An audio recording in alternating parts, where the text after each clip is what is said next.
I'll just share with you two little items. Both revolve around Shabbat.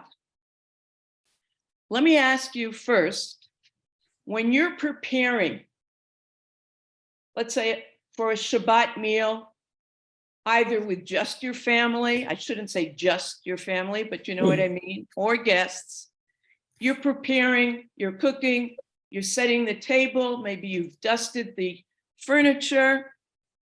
When do you get yourself ready? Do you get yourself ready after? I'm talking about showering, after you've prepared everything, right before you sit down? Is that when you usually, if you're prepared to share your habits? Stan, when do you? I was just going to say that I prepare myself getting dressed while Debbie's getting everything ready. Good for you. She's not listening, I hope. Okay. She knows it to be true anyway, Stan. Right. I'll tell you why I'm asking.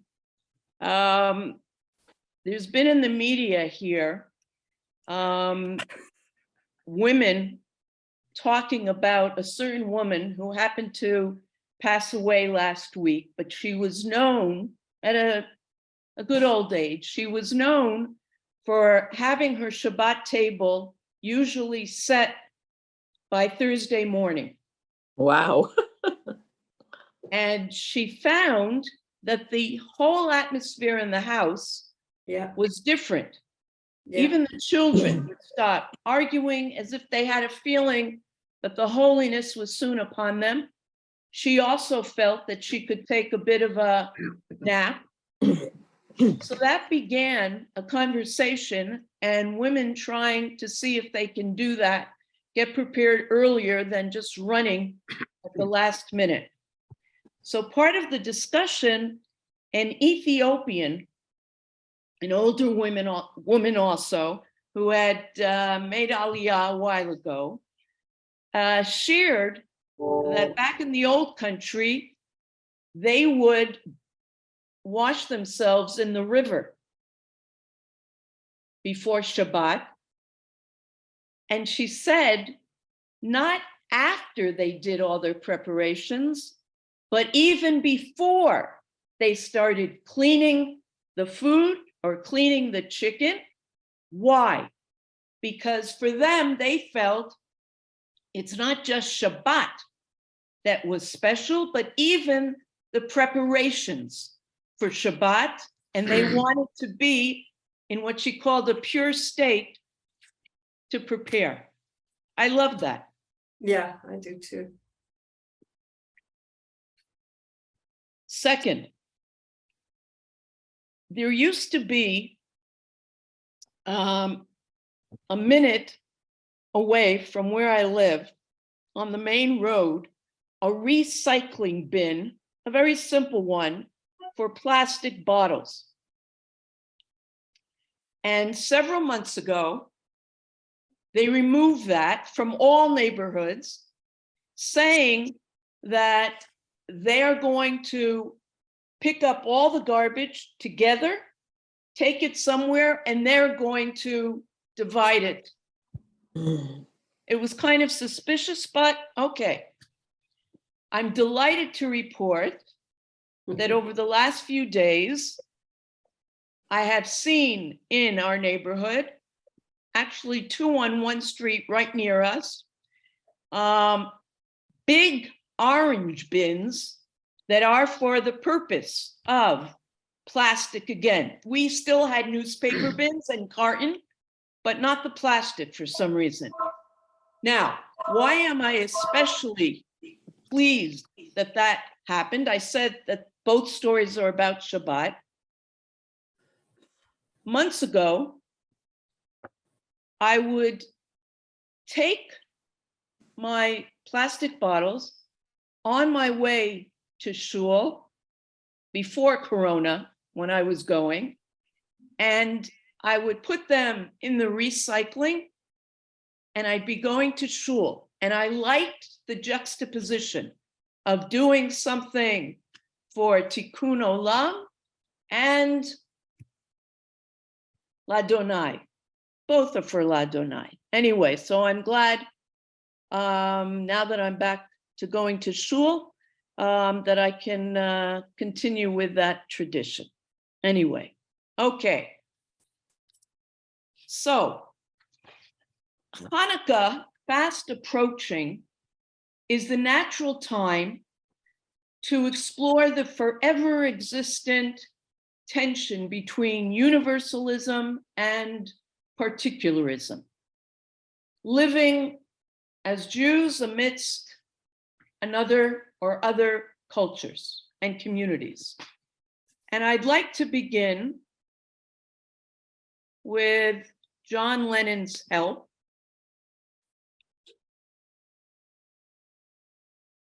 I wonder if anybody's guessing what I'm about to show you. Did anybody guess this? No? That was So- a popular piece of music back in his time. It was. And it's still sung to this day. So let's read it very carefully and pay attention, as we like to do, close reading, and then I'm going to ask you a few questions. Imagine there's no heaven. It's easy if you try. No hell below us. Above us, only sky. Imagine all the people living for today. Imagine there's no countries. It isn't hard to do. Nothing to kill or die for, and no religion too. Imagine all the people living life in peace. You may say I'm a dreamer, but I'm not the only one. I hope someday you'll join us and the world will be as one. Imagine no possessions. I wonder if you can. No need for greed or hunger, a brotherhood of man. Imagine all the people sharing all the world. You may say I'm a dreamer, but I'm not the only one. I hope someday you'll join us and the world will live as one. I'm sure you, as I just did, heard Lennon singing this song. I've never particularly cared for it, to be honest. Many of his songs I did. Now, let's take a look at it. What are the three things the song wishes would be no longer? No religion, blurring the distinctions among different religious perceptions, getting along, there's a universalism there. Seems to me part of it is Mashiach, and part of it is the opposite, in the sense that we can live respectfully despite our differences and share this planet. That would be beautiful. But imagine no religion is probably one of the reasons you don't accept it. Well, let's not get ahead of ourselves, Elliot. Hold on. Okay. What else does he say that there's? You That there know, would you know, be. when you talk about no possessions and no countries and only everybody is one, you know, it's verging uncomfortably close to Marxism's language that they used, and that's not what we want. Okay. I also Good. don't like the idea of living only for today. And Okay.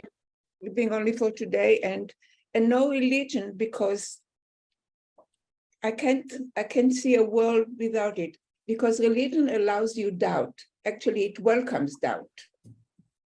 So if you take it completely away, there's a vacuum.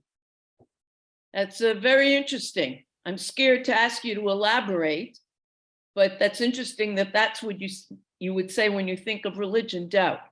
Because doubt brings humility. Okay, good.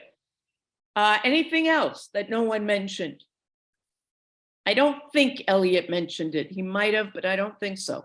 And, That there's and no- there is something else for me. If you only if you do have religion as a substitute for yourself, you say, I don't have to help my fellow men, God will help them. So That's a negative. That's a negative. Yes. Okay. Anything else though that, The other thing that wasn't mentioned was Yes, the fact right. that there would be no countries. yes. Okay. Now, me- I never liked this particular song either, and to me it was just negative. It was all taking away until there was the universal nothing that gives anybody any substance, any just reason for anything, because there's no goals there's no dreams, it's a universal one, and one could be all encompassing, but there's nothing in there. It's just like a balloon that holds everything, and it's just in that universe, and it's just nothing. It's just air. yeah. to me, there is also the lack of faith. There is no faith in the as part of your. Okay.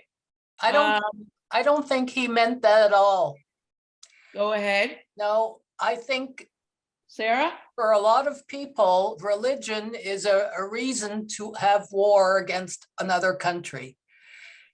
It has caused a great deal of hate and killing and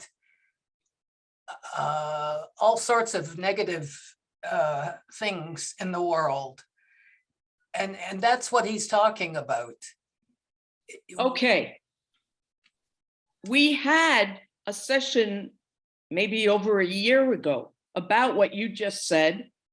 The problem in using God to justify a war. That's right. Yes, and I believe that's probably part of what he is saying. But I think beyond that he is, when he says there's no countries, if, according to you, that if you've got countries, that's necessarily going to mean wars. I don't know. I think there he's putting that. I accept what you're saying about religion, but as far as the countries, he's just looking for there not to be differences, and that will lead to what? According to the song, what will happen if you don't have these distinguishing elements? Well, look at Russia and Ukraine. It's a perfect example. One decided to take over the other just because they wanted to. Yeah, but Bracha, I look at the whole song as I look at any other argument. I agree with those that have my point of view. Most people will agree with a politician that says what you have to say, or a book that will come with a message that you approve of. It takes a very open mind to accept something that is opposite to what you feel or what you think. Oh, for sure. That's a real issue, which we've discussed as well, being open to listening to the other.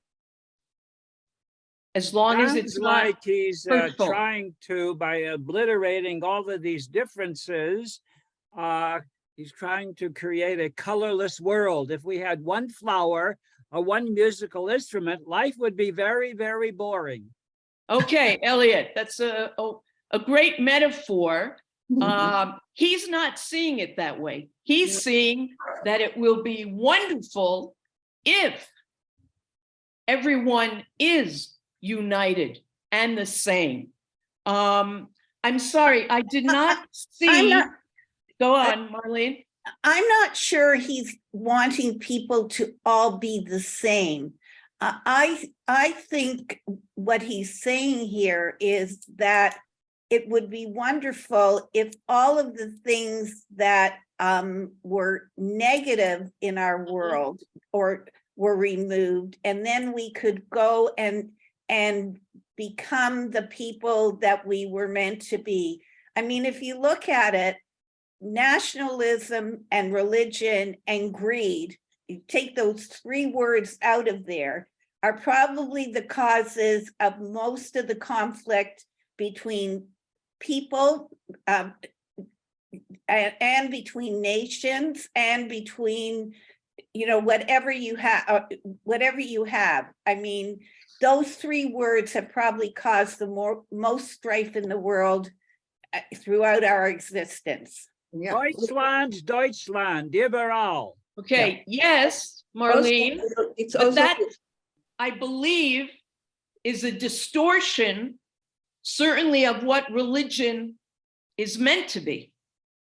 and it I says agree. nothing to die. It also says nothing to die or kill for.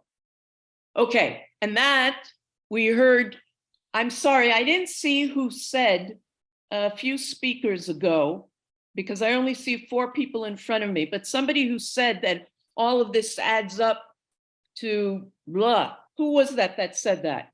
Eliot. No, it was a female. No, Eliot talked about colorless. No. I use the metaphor No, of a it wasn't flower. Elliot, it was a female. Nobody Okay. wants to, I think it might have been Bev. no, it wasn't Bev. I didn't recognize the voice. Okay. Or Sarah, one or the other. No, Sarah spoke, but I know her voice already. Okay, somebody doesn't want to take credit for it. Okay, now, of course we want utopia.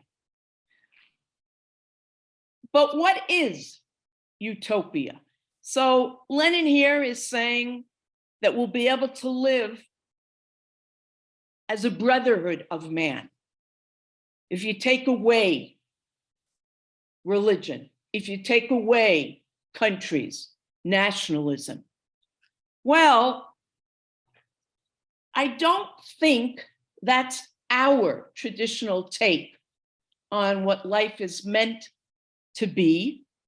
Certainly, it is not our religion that tells us kill people. But we confront all kinds of challenges. Now, let's bring this back to the upcoming Chag, Hanukkah. Mhm. What was our problem with Hellenism? It left no room to combine the two. Because I see nothing wrong with having a secular and a religious education. You combine it two, but Hellenism just looked after the body, but not the spirit. Okay, all right. There are those who say exactly what Esther said, that what was missing was their total focus, and that's where the gymnasium comes from. And we have nothing against taking care of the body, the opposite. We could sit here now and discuss different texts that talk about taking care of our bodies and being athletic, etc., etc. So it's not just that they concentrated on the body. What else caused us to have a serious problem with Hellenism? Not just what their focus was. What else? They left no room for anything else but what they had to say. I don't know. Bev, did you just say something now? No, it was Esther. No. But Oh, somebody else was talking Maybe I with was you. talking to myself, but we only believe in one. They had idols. Okay, so it was Tzipporah. They were pushing us. So if they wanted to believe in idols, okay, that's their choice. That's the point. That's their choice. But they were looking to force that upon us, for us to paganize our ways. And more than that, ultimately, they were looking for us to lose our identity. That was the issue, our identity, not theirs. We're not meant to judge others as long as The issue isn't one of decency and morality. And even when we dream of the day in the Aleinu Tefillah, that all will be one and everybody will recognize the God, that in no way is saying everyone will be Jewish. It's just saying we will live in a good moral world. Look at the Aleinu. I've said this to you before. Particularism. And our Jewish particularism does not, let this be clear, eradicate the values of other identities and cultures. That's not what we look to do. We are open to living with others as long as they are open to living with us. Now, We're not out to save the world. I am the light and the way and the truth. Singular truth. That's not us. no, but how you began that, I'm going to disagree with. Not me personally, but this session. We are out to save the world. Don't underestimate. That was part of the plan. I don't know about you, Elliot, but every morning I wake up, I say, okay, I'm going to try again. No, I'm being a little facetious, but be patient and you'll see why I just said what I said. Rabbi Irving Greenberg speaks of what I will call the gift that the Maccabees gave the world. The Maccabee victory saved particularist Judaism. It preserved the stubborn Jewish insistence on doing their own thing religiously. Never mind the claims of universalism that only if all are citizens of one world and one faith will there truly be one humanity. By not disappearing, Jews have continued to force the world down to this day to accept the limits of centralization. Jewish existence has been a continued stumbling block to whatever political philosophy, religion, or economic system has claimed the right to abolish all distinctions for the higher good of humanity. Since the centralizing forces often turned oppressive or obliterated local cultures and dignity, this Jewish resistance to homogenization has been a blessing to humanity and a continuing source of religious pluralism for everybody, not just the Jews. There might not be pluralism within Judaism, but between the peoples. Universalism must surrender its overweening demands and accept the universalism of pluralism. Only when the world admits that oneness comes out of particular existences linked through overarching unities will it escape the inner dynamics of conformity that lead to repression and cruelty. And the person who is not willing to take credit for what she said a while ago, this is basically what he's saying, that you can't get through an appropriate, a proper, a long-lasting universalism unless you're coming with something particular. And by the way, not just us, but every culture, hopefully good, should also feel that it's got something to offer. That should be. You know, Bracha, that reminds me of the Christian philosopher Paul Tillich, who, Yes. like the rabbi says, we need faith, but we also need doubt. And so Okay. we have to doubt that everything we say is right. Yeah, because if you don't, you're not open to learning and listening to others. Bracha, Yes, maybe I said that because I thought that's sort of, you're saying what I'm thinking, so maybe that's what I who said. are you? I'm not seeing you. Who's speaking? Sandy, Ah, okay, yes, it was your voice. it was my voice. But I also thought that no one's picking up that, well, somebody did say something that it's very close to communism. And I think when you talk about, See, it's not Porter, no religion, no country, no possessions. And if we all have to agree to want nothing, pretty much. It's Bracha, kind I of think what you're nihilistic. Bracha, I think wait, hold on, Elliot, hold on.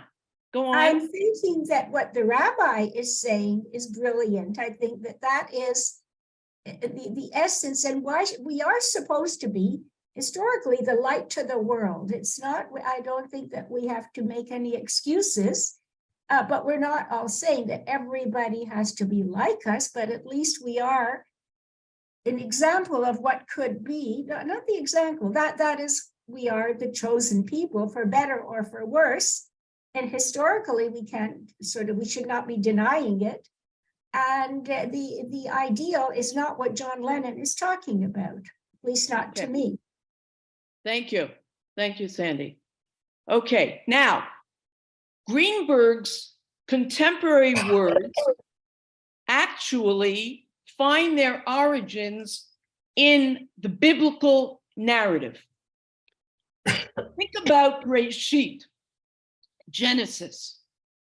It sets before us the divine plan regarding this universalistic, particularistic dynamic.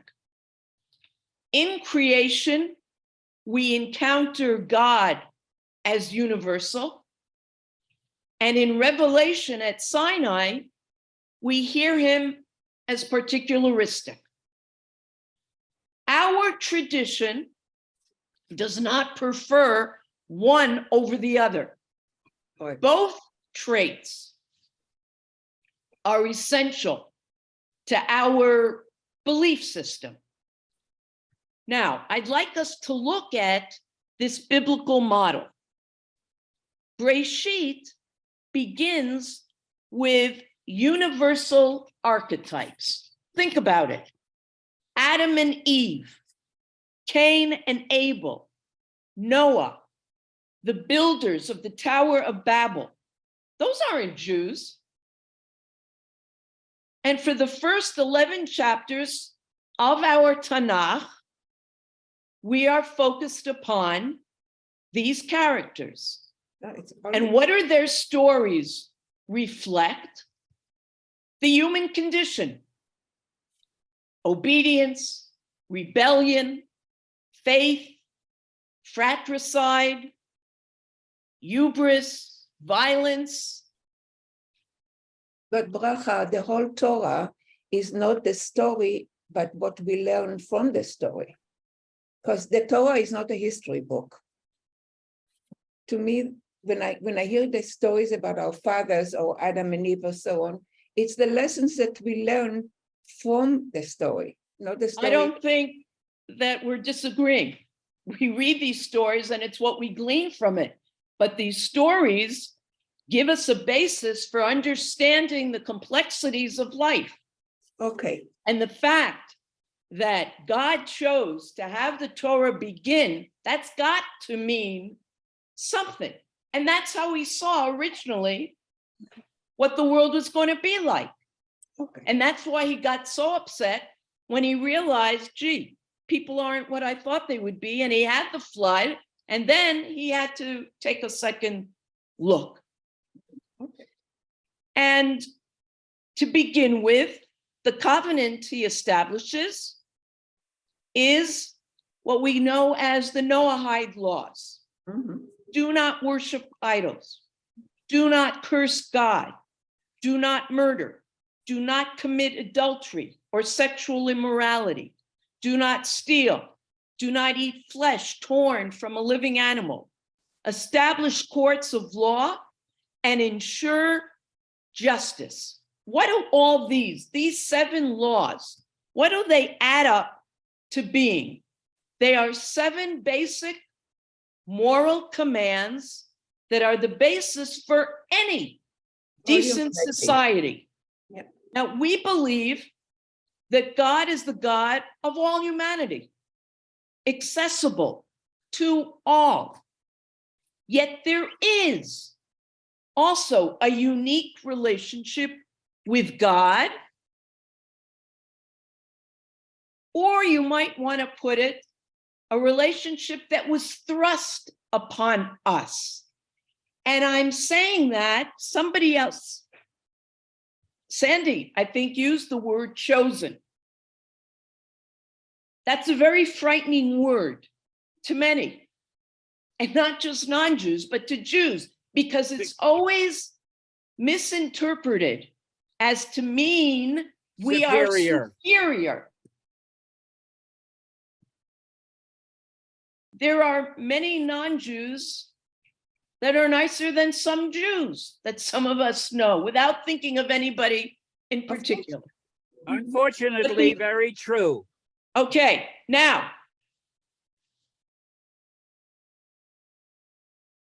I've made this analogy previously, that God had this plan, as I said. We're going to all live as long as it's decent, and things should be fine. But then he sees things aren't fine. And when you've got a big organization, you need an executive committee. And you take that committee and you sell the idea to them. And then once they get it, they got to sell it to the board and to the larger synagogue, right? And that's the role that we're meant to see.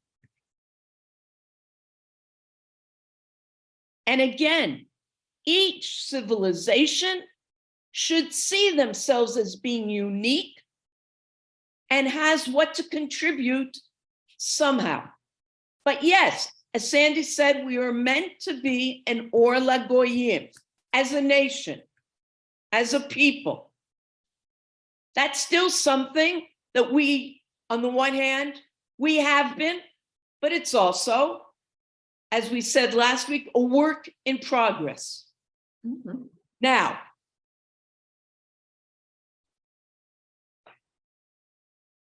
this unique relationship only starts in chapter 12 of Breshit, after the stories Noah and the Tower of Babel. Now, we're going to read them, and I want you, as we're reading them, to note how are these 2 stories the opposite of each other. Okay? These are the generations of Noah. Noah was a righteous man. He was perfect in his generation. Noah walked with God. And Noah begot 3 sons, Shem, Ham, and Japheth. Now the earth was corrupt before God, and the earth became full of robbery. And God saw the earth, and behold, it had become corrupted, for all flesh had corrupted its way on the earth. And God said to Noah, the end of all flesh has come before me, for the earth has become full of robbery because of them, and behold, I am destroying them from the earth. So what was the issue here? It wasn't that they weren't believing in God in a Jewish way, no. But it was the friction between these human beings. They robbed from each other, etc., etc. Okay? Hold on to that. Now, a little later, 5 chapters later, in the previous chapter, just a bit of background, we see that the world has been divided into 70 nations, 70 different languages. Okay, keep that in mind. Now, the entire earth was one language and uniform words. Once they build this tower, it's now going to be one language. And it came to pass when they traveled from the east that they found a valley in the land of Shinar and settled there. And they said to one another, "Come, let us make bricks and fire them thoroughly." So the bricks were to them for stones, and the clay was to them for mortar. And they said, "Come, let us build ourselves a city and a tower with its top in the heavens, and let us make ourselves a name, lest we be scattered upon the face of the entire earth."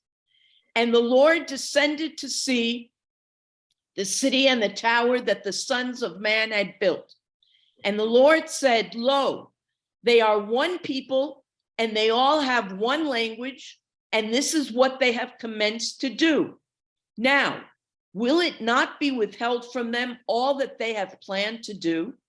Come, let us descend and confuse their language, so that one will not understand the language of his companion."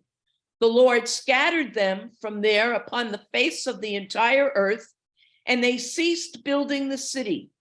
Therefore, he named it Babel, for there the Lord confused the language of the entire earth, and from there the Lord scattered them upon the face of the entire earth. Now, usually when you've heard this story that we learn a lot from, what do you usually remember being the problem with this Tower of Babel? Why did God not like it? Are they trying to replace God and ascend to heights that they were not intended to ascend to? And Okay. could not God predict in advance that what he created was far from perfect? Didn't God have that insight? And Elliot, what about choice? Thank you, Esther. Okay, will. now, so usually that's correct. What Elliot just said, that we think of it, they're trying to outdo God. No. Commentators have looked at this in the context of what I'm discussing now: universalism, particularism, conformity, and said, what's the issue here? That it's as if one empire now wants to take over these 70 different languages and force upon them one language.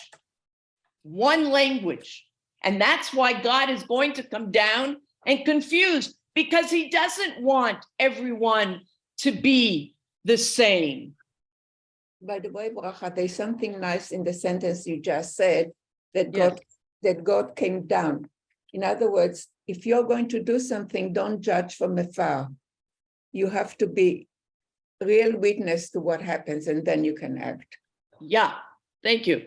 In another place in Sefer Shmot, it uses the same language of God coming down, and he's in fact being a model for judges, having to come down and really study the case in detail. Okay, so how are these two stories opposites? Because the people of Babel were not wicked.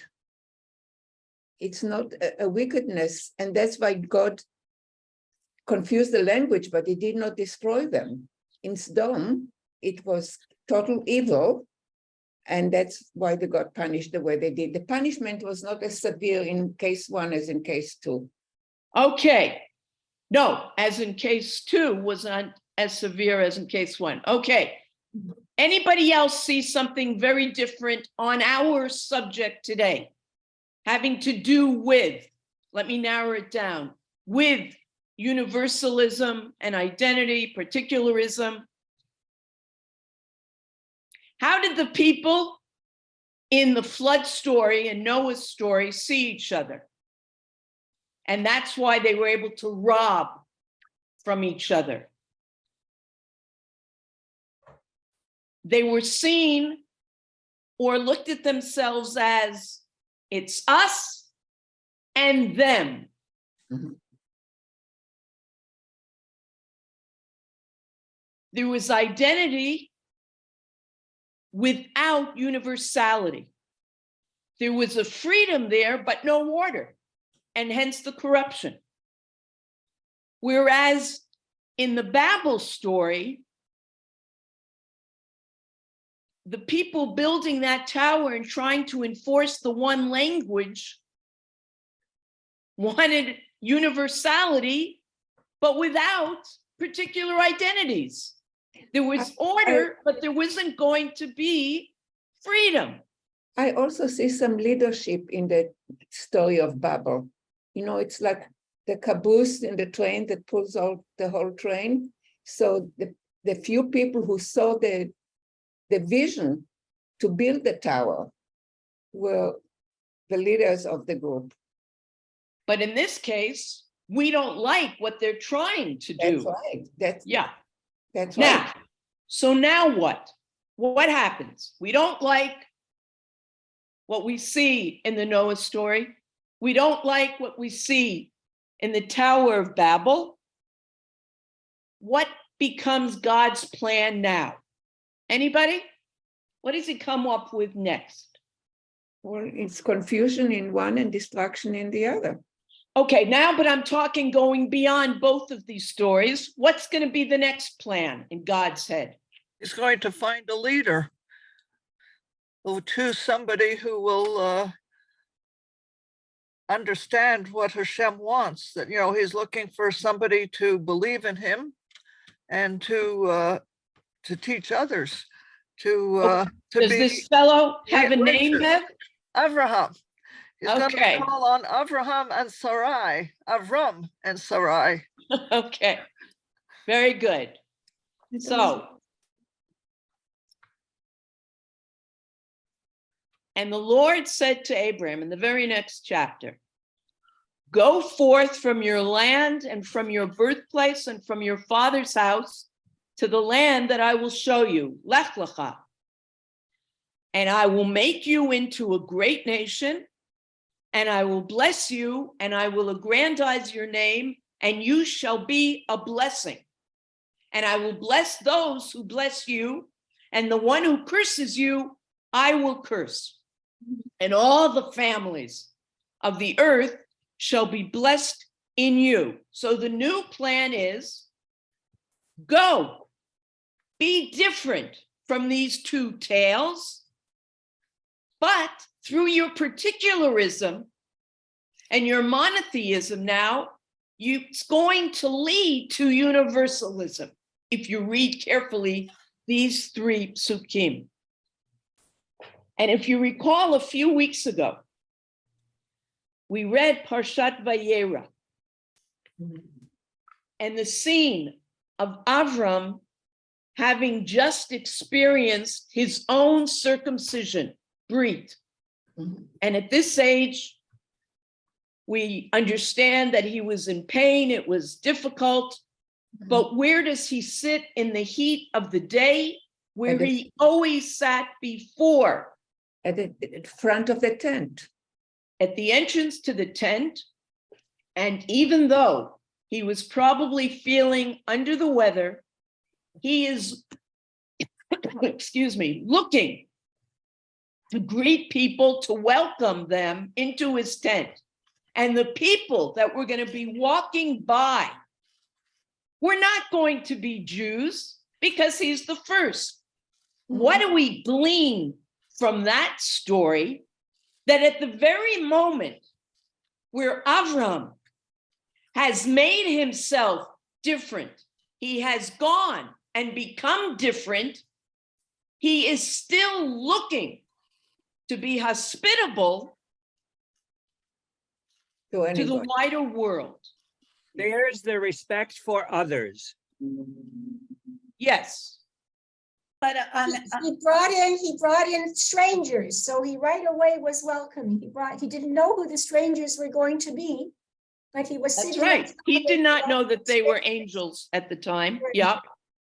Marlene, But on the other hand, go Um, ahead. with Abraham, he still wanted to maintain that particularism, because if you go on to him finding a wife for Isaac, he makes sure that he is going out to his family and that Isaac Oh. is not going to have a wife from those with whom he's living. And the same thing applies to Jacob. Absolutely. Absolutely. That's the whole point of this, that once he has now taken on a particular identity, he's going to maintain that. But that does not mean that he can't be open to the others, but not necessarily to bring them into the mishpacha. Now, let me ask you, where do you light your candles? Hanukkah candles. Out at the window for everybody to see. Now, why? Why for everybody to see? Well, to me, it's the opposite of Shabbat. Shabbat is about the family, about us. So the candle is inside, but Hanukkah for the whole world, we include the whole world with light. What does that mean, though? I want We everybody include the whole world with No, light. I want everybody to participate in the joy of light. I want to shine. Okay, I don't think it's that. go on. I think that it is it portrays for the people out there that we still have this particular tradition that we continue to do from generation to generation, and we want them to know about it. How about the Yes. miracle? Hanukkah David is the Hartman, Zichrono Livracha, agrees with you, Marlene. Bracha, isn't that the miracle of light for Hanukkah? But those are two different interpretations. Yes, we want to bring light, we legaresh et hachoshech, but what Marlene is saying, David Hartman says also, rather than me say it, let's read how beautifully he articulates this. The Maccabean revolt is a compelling symbol, not because of chauvinist nationalist tendencies. The Maccabees weren't fighting just for the sake of nationalism, whether Sarah said something to that effect that it's not something we're going to war for just for the sake of being nationalists, but there's a purpose behind it.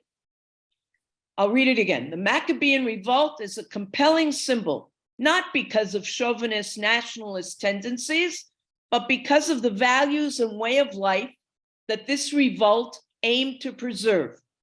The Maccabean revolt expressed intense loyalty and passionate dedication to monotheism and mitzvot. The lights of the Hanukkah menorah symbolize the strength to remain different and the right to sustain particular values, Marlene just said, and loyalties in a world in which one is different and often isolated.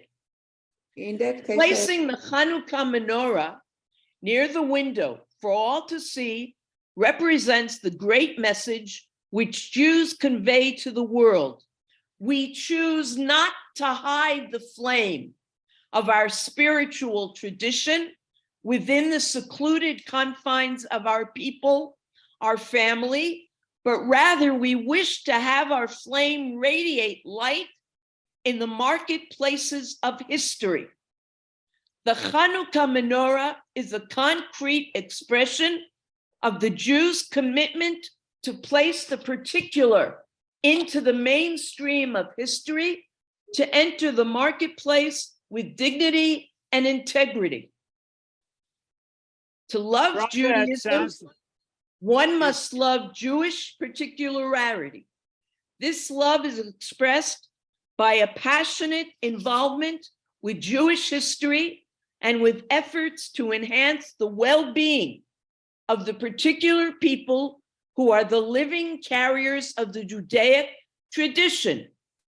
And other peoples should light their own candles with the Bracha, it sounds same like this. intent. Let's Sounds just like finish. this promotes a mosaic rather than some sort of homogenized view of life and the world. The mosaic standing out with each component of this mosaic having its particularity. Yes, Yeah, forming one complete total picture. Hannah, that makes And me think of the Havdalah candle that separate the Shabbat from every day. The candle itself is different from the other candles. Yafeh. The major question, Hartman concludes, which we must ponder on Hanukkah is whether the Jewish people can develop a profound personal identity that will enable it to meet the outside world without feeling threatened or intimidated. The choice need not be ghettoization or assimilation. Can we absorb from others without being smothered? Can we appreciate and assimilate that which derives from foreign sources? Take the best from Hellenism, while at the same time, we feel firmly anchored to our particular frame of reference. Bracha could Beautiful. be called the light of redemption. The Hanukkah, I'm sorry? could it call the Hanukkah light the light of redemption? Light stands for redemption, for cleaning up the world, brightness, the opposite of evil, of darkness. You remember a few months ago, Stan, I think you mentioned the book, Letters to My Palestinian Neighbor. And the thinker and author of this book, Yossi Klein Halevi, in another book, aligns with David Hartman to affect this universalist vision that we are different peoples that will be able someday to understand that we each have something else to give each other, and that we should not use religion or nations to murder this world. To affect this universalist vision, the Jewish people was paradoxically set apart. It is a paradox. You want to create universalism ultimately, but you got to do it by being separate. Because God needed a people that was going to do more than the Noahide laws of creating a decent society. He also wanted there to be something called Kedusha, holiness. And that had to be done with not just those 7 laws, but 613.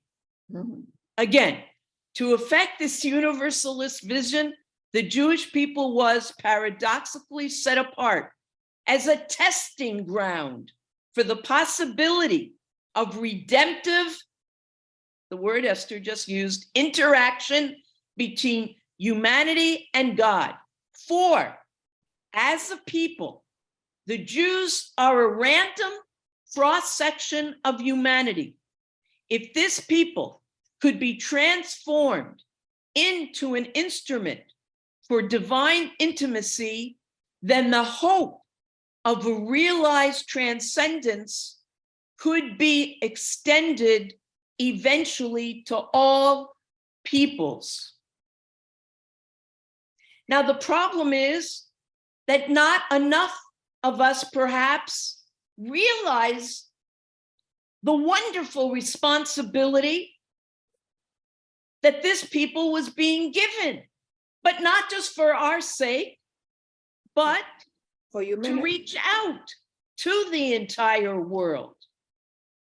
And we have to follow that biblical model and learn from it that that's what God's plan is. I want to close with a text from a law professor at Bar-Ilan University, Yedidia Stern, who in this text speaks of Israelis, but I believe his thoughts apply beyond Israel's borders and to all of us, our people, wherever we are. And this accentuates the need for, on a human level, forget about just a Jewish level, but on a human level, the need for us to feel that we have a particular connection, a more intimate one. Why do Israelis choose Jewish particularism over rootless cosmopolitanism? The answer is two-part. The first general, the second specific. Both touch on the meaning of life. The general answer pertains to the human condition. People seek to imbue their lives with meaning and purpose.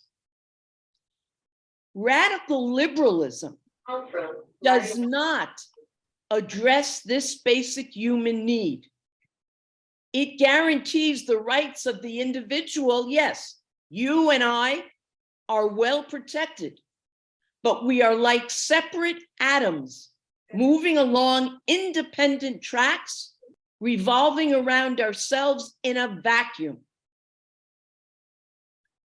But humans need and look for more. Bonds of friendship, fellowship, and solidarity, a sense of belonging, a context beyond the family. All of these ties of belonging, hard to find in the purely liberal sphere, can be found instead in the sphere of religion and in the sphere of the nation. This is why so many people in today's world turn to their religion and or their nation. In Judaism, the two are intertwined in search of a remedy for the human condition. And it is why predictions that nationalism would dissolve and give way to a flat, globalized world, or that religion would be succeeded by an enlightened rationalism, have turned out to be wrong. Now, anyone who want to react to what Yedidia Stern just said? Talking about today. Do you think, I've been doing this a lot, asking about our younger generation, thinking that our younger generation sees it this way? Have a need for this particularism? Now, obviously, the answer is there are those who yes, but there are those who don't. Anyone want to comment? There seems to be a huge influence on the liberalism that sort of neglects, I would say, morality in some ways.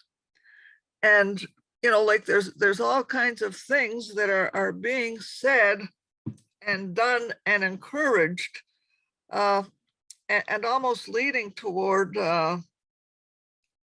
communism. Like what's happening with some of the leaders in the United States, and with some of the ways that they're trying to insist that people believe whatever the majority are saying, or what we think the majority are saying. And, again, they're trying to, I think, almost do what Babel is and have, like, as he was saying, that, this idea of a universalism and a unionization is just not working. We're not going to be a united people in the world unless we have our particularistic outlook. And we have to be strong in the belief in our ethics. And, because without our ethical belief, the world would be destroyed. Talking about blurring distinctions, having this universality, what about what's going on in the world today of the he, she, we, you, it, they? You're born a boy, Johnny. If you want to become Carla, it's your choice. It's your free will. Blurring the distinction. A man does not always have to be masculine. Oy. Bracha, we won't go And there. by the way, No, Brenda, I By the agree. We won't go there, but what I wanted to say was you can't Please. have one without the other. Because I think what we're seeing in this world is almost too much particularism and not enough universalism. So you have the woke left, you have the righteous right, but you have the missing middle. And I think the middle is Yeah. where you have the universalistic, where people come together and see the common good. Where that's both sides, conservative Judaism, saving the middle ground. And Bracha, years ago, there was an effort to create one language, interlingua, which failed. Are you familiar with that? Yes, yes. Toronto. Yeah, That failed. I think it's a difference in our generation than our kids' generations. There was more emphasis in the home or in the community to be inward rather than accept everybody else. And so there's a move to be, I don't know if I'd say more inclusive, but less particular than we. Well, I think that there's a tendency for some of the young and maybe some even the older to have a sense that when we do stress the need for particularism, that they see it as us being against the other. And that's a problem because that's not the case. It shouldn't be. Stephen, I see Stephen's hand up. Okay, well, here goes. Oh, no. Judaism, our link for 150 generations is due to many things. One of which is the most prime importance, in my opinion, and in many others, is nationalism versus universalism. And that is a problem today. Yes, a middle ground with universalism, as long as it's on the side of nationalism. Israel is a nation. We are a nation of people. And without that nationhood in the left world of today, we don't exist anymore. Secondly, the issue about he and they and all of this is the most disturbing part of it is that the right and responsibility of responsible adults acting as parents to raise their children is in question. In other words, the society wants to dictate who, what if a child wants to choose what they want to be when they're 5 years old in public school, the parents in some states are shut down and they don't have a voice anymore. This is the end of Western civilization and democracy as we know it, with this kind of skewed attitudes for the sake of improving. It's regressionism, not what do they call it? Improving. It's the opposite. Everything is the opposite of what the Nazis say that we're the good people. We know they're the evil people. When people want to assert their opinion and their way for everybody, they choose to attack everything by reversing everything upside down. The Palestinians say that we are the aggressors. We know we're not the aggressors. Okay, I've had my piece. Anybody want to pick a bone with me? Go ahead. Bracha, I'd like to go somewhere else. Please. I would really like to go back to Rabbi Greenberg. And as you were reading that, I felt my stomach sort of going in knots, not because what he is saying is wrong, because what he is saying is absolutely right. But when I see what is happening unfortunately, with politics, not only here, but in Israel, and how people are trying to force other people to give up their particularistic view and make us all clones of one another in the way that we react to our religion, I become extremely disturbed. And I do not really see how we are going to be a light unto the nations when it comes to using our particularism as a means of working towards universalism, if we cannot even be universalistic and pluralistic amongst ourselves. But I don't think you're right. I don't agree. Because thinking of Israel, Israel say, let me be who I am. I allow you to be who you are. No, I think what Marlene is referring to is what I very quickly said in the midst of reading something about pluralism, that within our own people here, Oh, okay. there is no doubt about it. And that's why I like this phrase that I used last week, a work in progress. You're absolutely right. But you keep on working on it, and this is an issue. See, because we have to, bottom line, agree that we have not just a right, but that there's a purpose in us being particularistic and maintaining that particular tradition. But within that particularism, we also have to realize that God didn't want the Tower of Babel, and there are different ways to express that particularism. And that is something that has to be worked upon.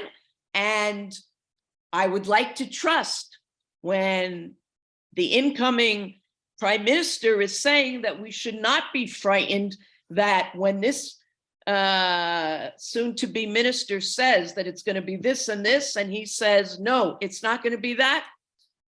I understand what you're saying, Marlene, and we've got to work on it. But we don't give up on something because some people have distorted it.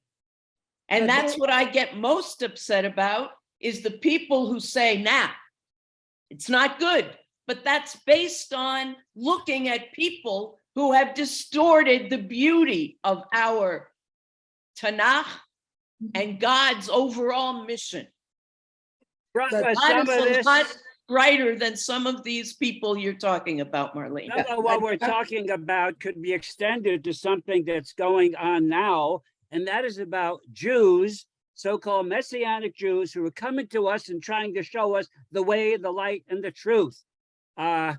So these forces can come from within as opposed from without or the other. You know, but Elliot, there is a difference between, to me, you identify yourself as a Jew, whether you're a Haredi or you're not a Haredi, it doesn't matter. If you say you're a Jew, you're a Jew.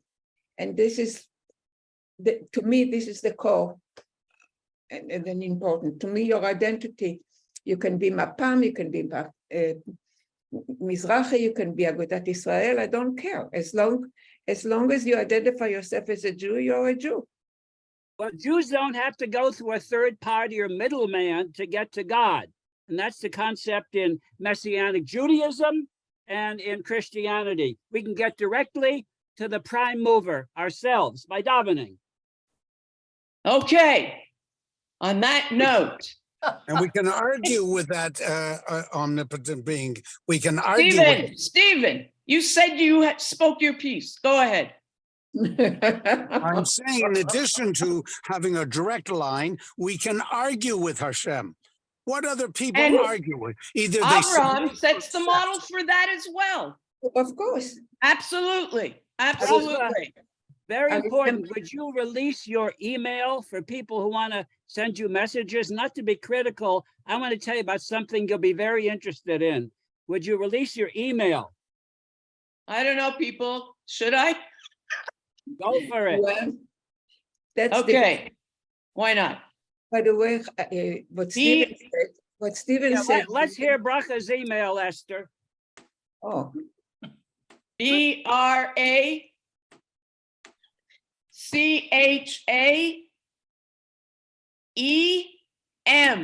as in Mordechai.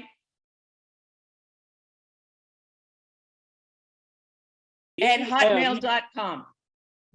So that's BRACHEM AE, AEM at what.com? Hotmail. Hotmail. Oh boy, Hotmails can be very exciting. Thank you. by the way, Bracha, in answer to Stephen's remark, we fight with God, reminds me of Elie Wiesel was interviewed. And he said when he was in a concentration camp, he said, we yell and scream and argue with God, and then we go in and daven. Yeah. But Yeah. we are really the only religion. I remember studying at university comparative religion, and the Christians revere God, and the Muslim worship God, and we fight with him. Yeah. Okay. And on that note, next time we speak, we will be in the midst of celebrating our particularism. Chag Sameach. Chag Sameach. Chag Bracha. Sameach. Everyone. Take care. Have a Everybody good enjoy week. Hanukkah. Chag Sameach, Yasher Koach.